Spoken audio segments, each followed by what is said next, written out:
Binerên hêja hûn bi xêr û xweşî hatin malpera filozofyayê. Mala we ava ku hûn me dişopînin û bela xwe didin kar û xebatên me. Di vê vîdeoyê de em ê ji we re behsa jiyan û koknemana dînozorên beriya dîrokê bikin.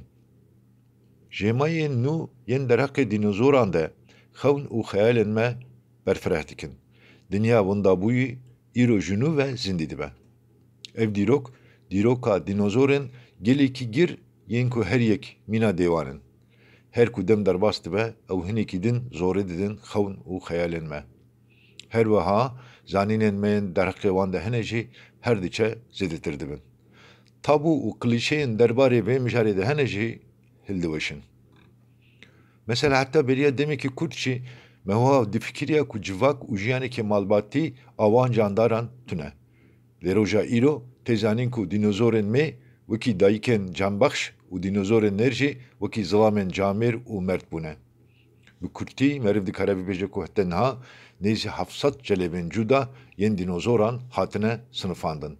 Lê hêyî jî di mijara naskirina cîhana wan ajalên nenasbar de em hê di destpêkarê de ne. Bi rastî jî di van salên dawî de lêkolînên ku di vî warî de pêk hatine bi awayekî aşkere vê yekî nîşanî me didin.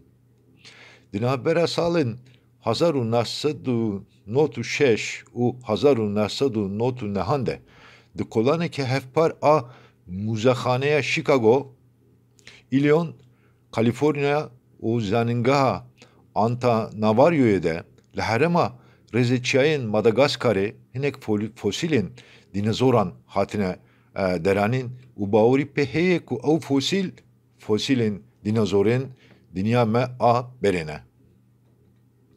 Hiç ku heta vê kolanê jî bawerî pê hebû ku celeba herî kevn a dînozoran Hereraus û Eroraptor'ın ku fosîlên wan li Arjantinê di çola Isigulayê de hatibûn dîtin. İspat bûbû ku ev celebên dînozoran beriya roja me 225 milyon salan jiyane. Niha bi rêya berdestiyên dawî bawerî pê heye ku tarîxa dînozoran ji vê tarîxê jî kevintir e. Berê navê gumkumokên heywanlak û heta navê ejderhayê li wan kirine. Bi zimanê gel û di jiyana rojane de wekî candarên ecêb û tirsnak hatine dîtin. Lê belê em dizanin ku gotinên bi vî hawî neheqê wan e. Dîsa îro em dizanin ku dînozor beriya roja me 250 milyon salan li ser rûyê ardê hatine dîtin û bi candarên din re li hawildora xwe a xwezayî jiyane. Piştî demekê bûna xwediyê cinsiyetên nêr û mê ji hev cuda bûne û ji hevolê rabûne.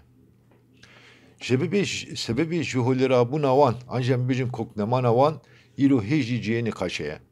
A rast meriv dikare bibêje ku cîhana zanistî carê yekêm bi xebatên Sir Richard Owen ku di sed sala 19 de jiyaye û zanarê xwezayê bûye, anatomîst, paleontolog û biyolog bûye bela xwedaya dînozoran. Sir Richard Owen di sala 1841 de navê dînozor li wan kiriye ku ev hevoka hevûdudanî di zimanê Yewnaî de ji peyvên Deinos, ango tirstar, sawdar û Saurosê ango gumkumokê pêk tê. Li gel vê yekê kolanên derxistina fosîlên dînozoran di nîvê sed sala bîstan de pêk hatin. Çimkî ji sedî çilê celebên dînozoran piştî sala 1970 hatine vedîtin. Vê kolanên zanistî nîşan didin ku dînozor beriya tarîxê li hemû parzemînên dinyayê jiyane. Ya herî dawî jî di sala 1986 de li Antarktîkayê fosîlên Arklasaurusê bi zirx û hesteyên Drinithope hatine dîtin. Bi saya kolandinê û bi destxistina jêmayên dînozoran yên ku li Alaskayê hatine dîtin hate peytandin ku ew li Cemsera Bakur jî jiyane. Lê ji ber serma û seqemê zanyar wiha difikirin ku ew demekî dirêj di Cemsera Bakur nemane û ji wir ji bo dîtina gihayên teze ber bi Rojavaya Kanadayê veçûne. Li çola Gobiya Asya navîn jî gelek jêmayên dînozoran hatine dîtin.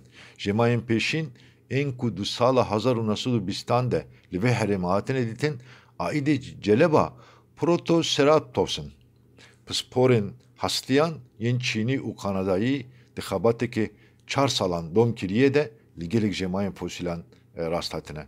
Ev delîl ispat dikin ku demekî dirêj dinozor li hemû parzemînên dinyayê jiyane û bûne hukümranê mutlak ê ser rûyê erdê.